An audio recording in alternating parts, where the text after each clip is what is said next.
Welcome back to Old School Sports and our OOTP 22 playthrough of the New York Yankees.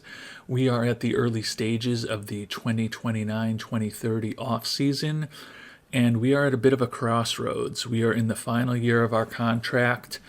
Ownership wants us to continue cutting payroll. We tried last year, and because of some of the quirks of the system, we thought we were well under their goal, and with the way our expected arbitration ended up after the season ended, they said that we didn't achieve our goal, so we are annoyed by that a bit. And you need to keep in mind, we are at this point a legendary general manager in this game.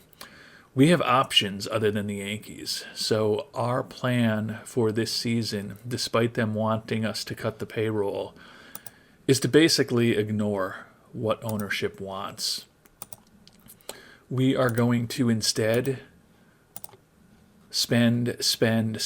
You can see we still have the third highest budget in the game, but they want us to have a payroll around 10th, which basically just means we can only spend so much on scouting and development and international free agents and our draft picks. So they just want to be sucking more money out, which is the owners. I can understand.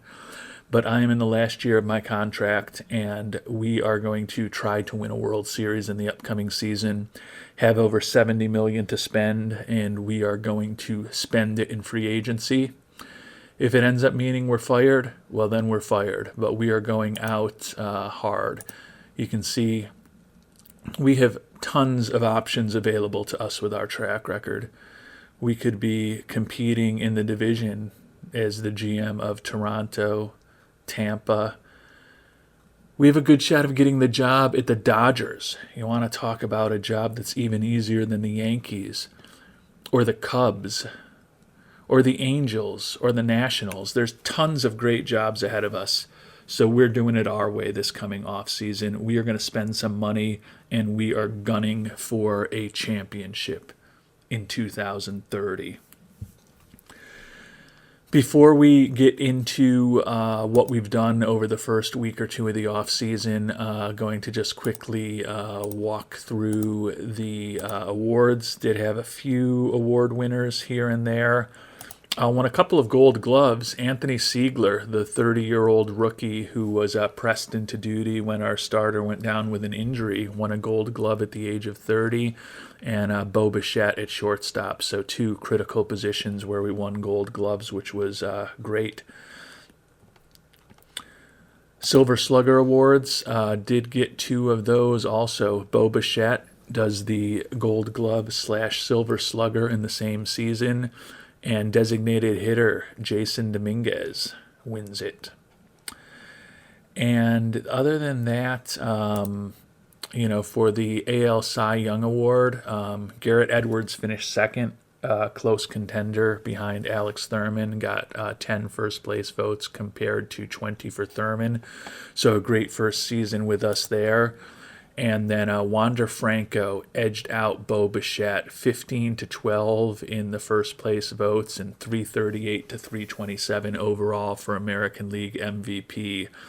Franco, 28 years old this year. This is the fourth AL MVP that he has won. So off to an incredible start in his career. I mentioned at the end of our last episode that Scott Leyes had retired right after the season, so we needed to find a new manager. We looked within our system and didn't find anyone, so we have hired Reggie Corona to be our new manager. He is unproven, but legendary with development, average with mechanics, outstanding with handling aging, good at teaching hitting. Not that that's a critical focus for a manager. Also, expected to have very good relationships with most of the players on our team, which is positive. Does have an unorthodox manager style, but we'll see how that manifests itself. But Reggie Corona is the new manager of the New York Yankees, the 43-year-old Venezuelan. We've also been very active in trying to get our arbitration-eligible players signed. You can see we signed Hackinson to a 3-year contract for a total of $48 million. That bought out his first year of free agency. He has been an excellent pitcher for us ever since we traded for him from the Dodgers. Garrett Edwards just signed for the upcoming season rather than go to arbitration. Jason Dominguez, similar to what we did with Hackinson, a 3-year extension for $30 million total, which buys out his first post-arbitration year of free agency.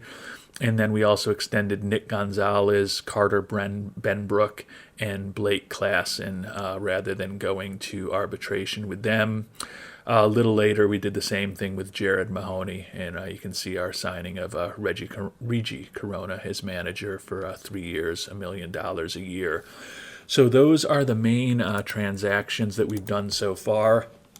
You can see that leaves us with just Luis Funky Cole Medina going through arbitration.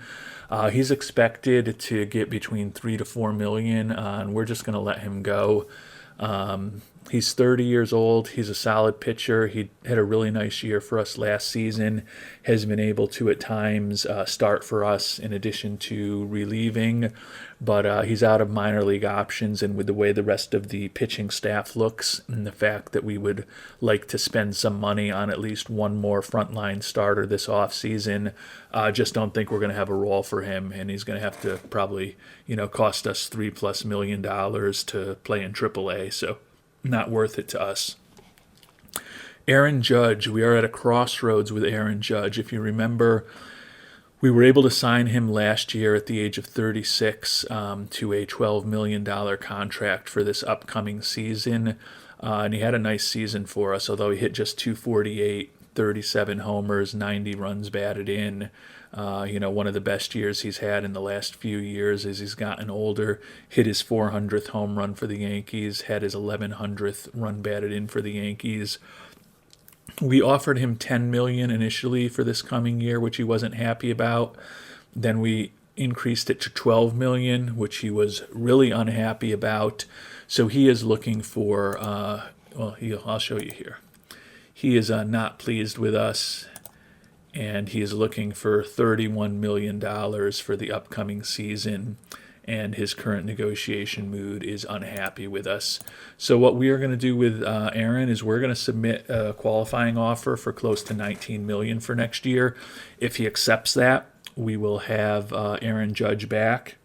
If not, he will go through free agency, and at the very least, hopefully we'll get some draft compensation if he signs somewhere else.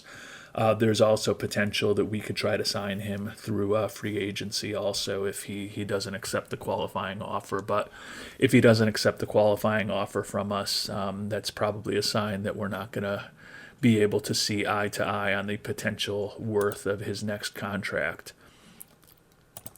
Looking at the potential free agents that could be upcoming, a couple that we are really going to focus in on. Walker Buehler, clearly the class of the free agent class. He's fragile at this point, has been injured a lot, but he did pitch 15 games last year, going 5-3 with a 3.06 ERA. Francisco Alvarez, who we traded away after he got injured. We assumed that the Astros would try to sign him. To date, that hasn't happened, so we would love to bring him back to upgrade at catcher. If we are unable to sign Judge, we probably need a outfielder and or designated hitter. Brian Reynolds could certainly fit the bill on that front. He's also fragile and looking for about $25 million. Jake Cronenworth, if we're going to go crazy this year, and catcher, starting pitcher, outfield, and then potentially a upgrade at either second base or third base are all things that we're thinking about in free agency. And we are going to throw some money around, try to win the championship. If management is upset with us and fires us after this year, we gave it our best shot to win in our final year as the general manager of the Yankees. And maybe a little bit surprising, but maybe not given the way our relationship had deteriorated. But Judge declined the qualifying offer and is a free agent for the first time in his career. So it looks quite possible that Aaron Judge's time with the New York Yankees is coming to an end. Unfortunate, but that is the business of baseball. We'll see what he's looking for in free agency when the filings happen tomorrow.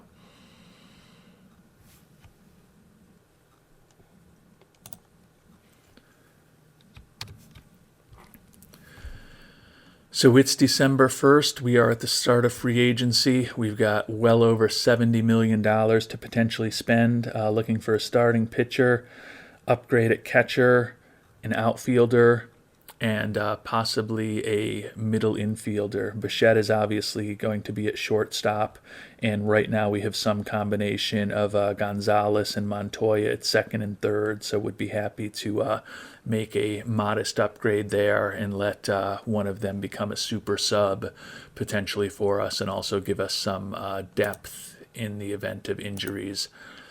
So let's see who actually made it into free agency. Oh, and it looks like I need to sim ahead one more day to actually see the full list. Yes, and we will move Christian Javier and Lance McCullers off of the injured list. Hopefully they will not be back there next season.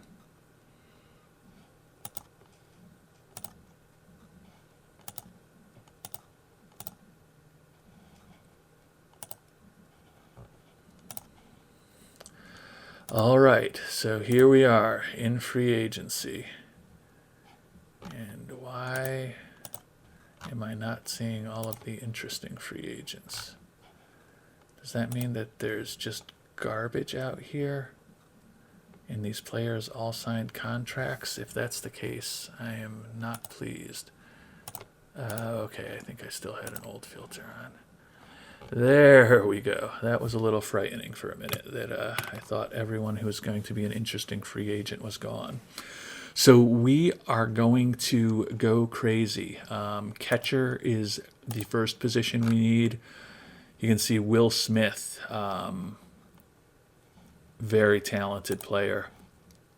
Great home run power, great eye, great arm. Perfect in the clubhouse, but only 50 catcher ability. We'd prefer in a perfect world a better defensive catcher, and he's also looking for almost $29 million a season. So our old friend Francisco Alvarez, a plus hitter, a very good defensive catcher. We are going to try to bring him back. You'll remember before we traded him, he was looking for $17.5 million a year, even after he had gotten injured. We traded him to the Astros, and they didn't re-sign him. You know, that's a quirk of the AI. You know, clearly nobody would have ever done that if they had traded for him. My assumption was he wasn't going to get back on the open market, but he's looking for a one-year contract at $9 million. Yeah, we're happy to give you that.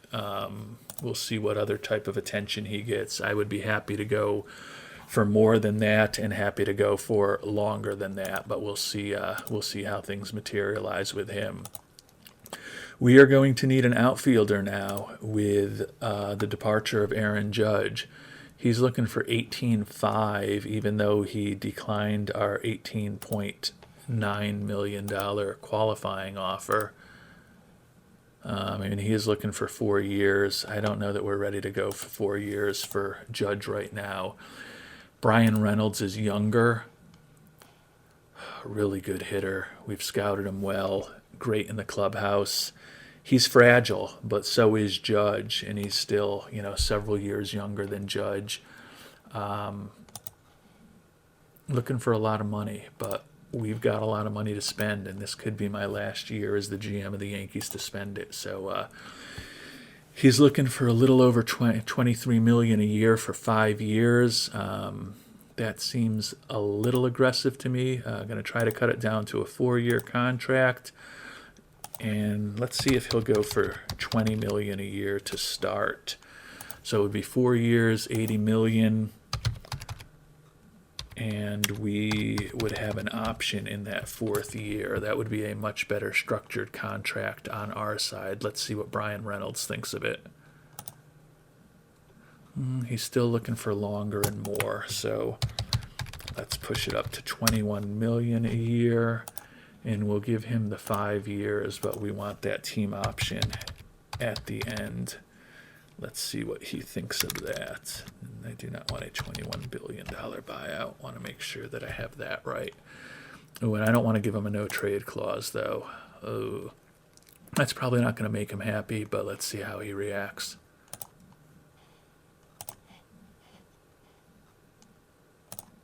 All right, it's acceptable. So at least we've got an offer on the table with Brian Reynolds. So a big offer on the table to Reynolds, a 1-year offer on the table to Alvarez. Let's look at the pitchers. I'm probably looking at you, a Walker Buehler. Yeah, a lot of relievers out there. Oh my gosh, the entire top of the free agent list is relievers, with the exception of Walker Buehler. Now, there are pitchers here with a decent amount of stamina who could be starters potentially, but we are going to go at the top of the market. He's fragile. He's only looking for $14 million a year. You look still plus stuff, plus movement, exceptional control, great in the clubhouse, great work ethic, and he has 5+ pitches. Pitched 15 games last year, 3.06 ERA, 139 ERA plus, 73 FIP minus, 2.0 WAR in those 15 games for the Cubs. We would happily add him to the team for around $14 million a year. I guess the question is, at the age of 35, how many years is he looking for? And he's only looking for 3. I don't want to give you a no-trade clause. I want it to be a team option rather than a player option, but we will give you more than you're even looking for in the total value of a contract. We'll give you $15 a year for the next 3 years if you let us have a team option and no escape clause, and we'll let you keep your 160 innings for a bonus. We'll be very happy if we can get 160 innings out of you and you're healthy for the playoffs. Yep, he is fine with that, so we'll submit that offer to him. So we have 3 big offers out there, and we've still got over $30 million that we can potentially spend this year, although only about $20 million for extensions, you can see. So if we're looking for people for longer than a 1-year contract, that will eventually come into play. But those were the 3 key areas that we need to think about. The other one would obviously be whether or not we want to bring in second baseman or a third baseman. Cronenworth is looking for a ton of money. He's 35 years old, but we're spending this offseason. We're trying to go crazy. He would take right over at second base, and then that would let us have Gonzalez and Montoya, probably Montoya at third. Gonzalez is just a super utility player. Ooh, it would be such a nice lineup. And we've got about just enough although, as you saw, there's only $21 million for extension, so that's where it gets a little tricky, but we could potentially front load this contract. But are we really going to be that greedy? We are the Yankees. Bogarts, who we let go, is out there looking for $13 million at the age of 37. He's got much worse contact hitter, less power, similar eye, maybe a little bit of a better fielder at third base. Yeah, he is a true third baseman at this point, but he's fragile. Cronenworth is normal in terms of his injury proneness. How many years is Cronenworth looking for? 5 years at $23 million per. That's a little much, but we can give you 3 years, and we are going to give you $27 million that first year, and then pop it down to $20 million for the next year, and then we're going to pop it back up to $25 million for the final year, which is going to be a team option for us. I do not know if you are going to go for this, Jake, but we are going to give it a try.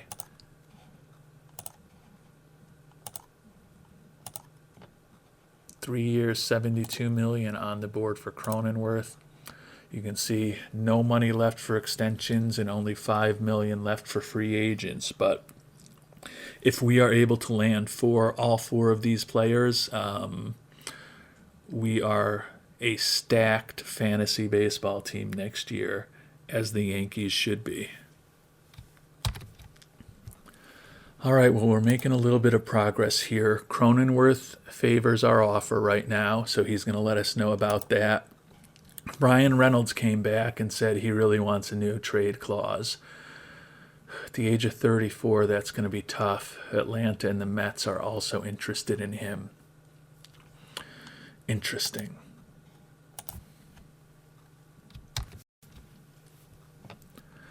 So we still haven't heard back from Buehler or Alvarez, waiting to hear on Cronenworth. He likes our offer. Reynolds needs the no trade clause, so let's see. He's only looking for 4 years now. We will include the no trade clause. Can we get him to go for $22 million a year for the next 4 years if we include the no trade clause? Will he go for a team option for that last year?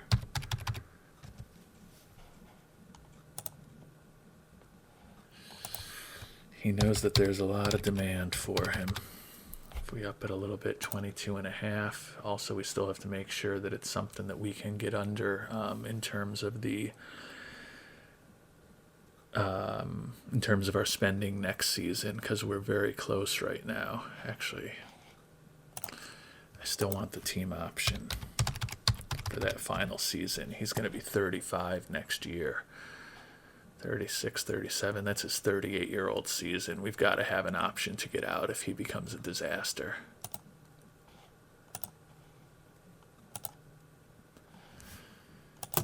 He is playing hardball with us. He's still in a pretty good mood, though. We'll bump up that last year to improve the average value of the contract, but we're still going to keep it as a team option. We've got your no trade clause, Brian. Oh, he's playing hardball. $24.5 million for each of the next 4 years, and we're not going to have the team option. All right, we're back on the board with him. Let's see what happens. All right, things are moving along. Brian Reynolds likes our offer. Walker Buehler, not quite ready, but likes our offer. And we have signed Jake Cronenworth. The fans are ecstatic, so am I. That is going to be a huge piece of the middle of our offense.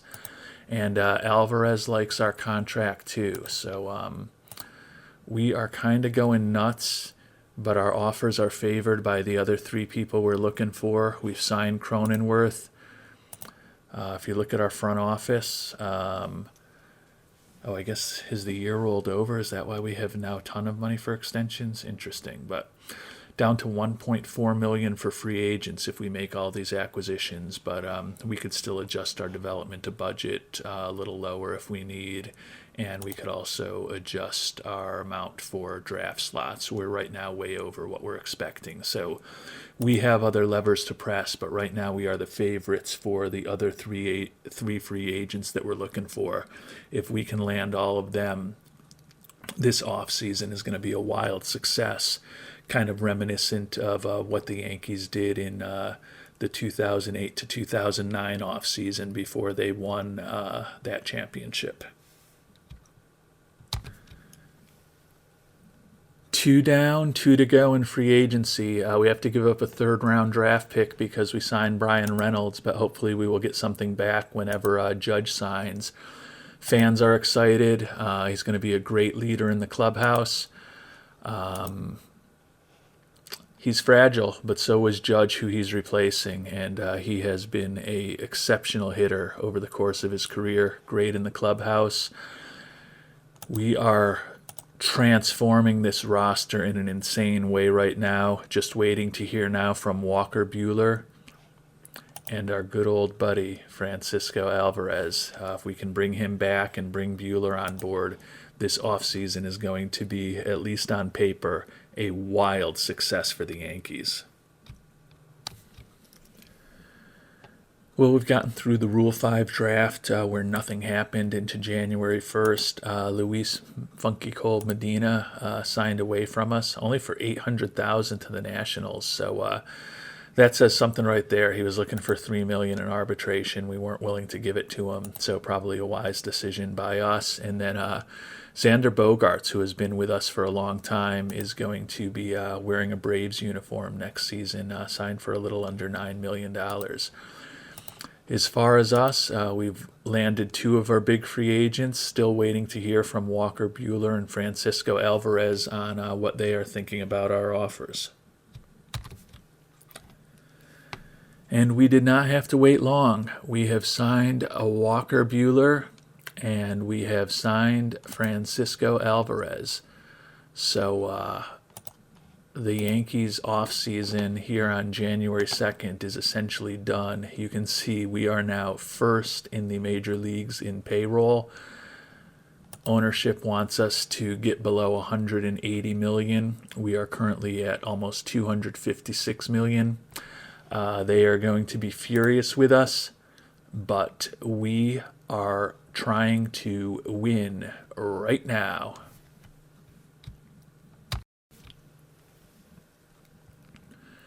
Well, it is April 1st, and we have made it through spring training. One bad piece of news, one of our big free agent acquisitions, Walker Buehler, 35-year-old ace, recurring back spasms. He's going to be out for another 5 weeks. But other than that, no serious injuries coming out of training camp. So looking at our pitching rotation, Garrett Edwards heading the rotation, Christian Javier, Lance McCullers Jr., Jeff Hackinson, and then Josh Hartle in the rotation right now. Presumably when Walker Buehler is back, Hartle will drop out of the rotation. And the bullpen, like it a lot. Carter Benbrook and Richard Lovelady are our lefties out of the bullpen.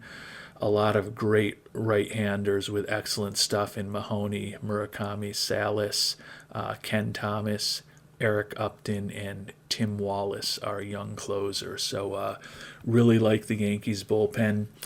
You can see we've got Javier and McCullers on pitch counts of 90. We're going to do the same thing with Walker Buehler when he's back. We've got a great bullpen. The goal is to keep the starting pitchers as healthy as possible, so we don't mind them being on a pitch count here in the regular season that is really, really low, especially with Javier and McCullers both coming off of injuries that essentially cost them each, 70-80% of last year. In looking at the lineups, the one thing about our new manager is that he is unorthodox. I don't know that I would have Ryan Mountcastle batting 5th, but we have got people who can hit all over the lineup. We'll just take a look at the lineup versus righties. It's the exact same people against lefties. And Bo Bichette. I just realized that Bo Bichette sounds like Boba Fett from Star Wars. Anyhow, Bichette, Shiku Shu, Brian Reynolds, Cody Bellinger, Mountcastle, Cronenworth, Alvarez, Nick Gonzalez at DH, and then Jose Montoya, the youngster, up for his first full season. He is currently, he's no longer a prospect at this point, but he will be our second baseman. Looking at the lineup against lefties, similar. The big shock, Jason Dominguez, who won the Silver Slugger Award last year at designated hitter, has hit over 30 home runs in each of his 4 full seasons in the major leagues, is not in either of the starting lineups. What that tells me is either that I made a horrible mistake in hiring Regi Corona, and his unorthodox manager style, which is possible, or it tells me that these Yankees are LOADED loaded. We will see what happens. I think it's interesting. Again, I let the manager do what the manager is going to do, for better or for worse. Quite honestly, I think the right decision probably would have been to put Nick Gonzalez, who can play first base pretty well at first base, and then have Jason Dominguez back at designated hitter. Although it does look like he has lost a lot of home run power. Weird for a 27-year-old to be doing that. Hopefully our scout is wrong. But you can see over, the second half of last season, his power has gone from 60 to 50 in the terms of our scout. Hopefully the scout is just wrong about that, but otherwise, in a perfect world, I think I would have had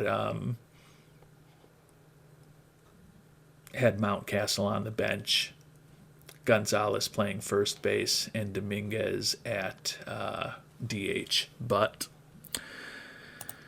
you can see Mountcastle right now looks like he does have a little more power. So it seems like we're just kind of following what the scouts have to say. But just kind of shocking that a 27-year-old off of 4 straight 30 home run seasons is going to be a bench player for us this coming year. But we will see how it goes. It's going to be an interesting season, that's for sure. The other thing that this does is it limits our infield flexibility a lot with Gonzalez at DH. It almost makes me think that if that's the way that Regi is going to run this lineup, we may have to send Chase DeLauter down to AAA and potentially bring up a utility infielder, a Dorian Gonzalez or a Brett Bauckham, Eric Becker, even potentially our old friend Anthony Volpe. We've got a lot of options down there who could kind of be a utility infielder for us, but we will see how the season goes before we make any radical changes to our 26-man lineup. So that is a wrap for this episode. In our next episode, we will be back with the 2030 season. It is probably World Series or bust for these Yankees because ownership is not going to be pleased with us. $254 million payroll, second highest in baseball, and he's looking for us to get under $180 million. So I think the only thing that we agree on with our good friend Mr. Brad Kreider right now is that it's the 2030 season, and our goal is to win the championship. We will see how that quest goes in our next episode. Thank you so much for watching.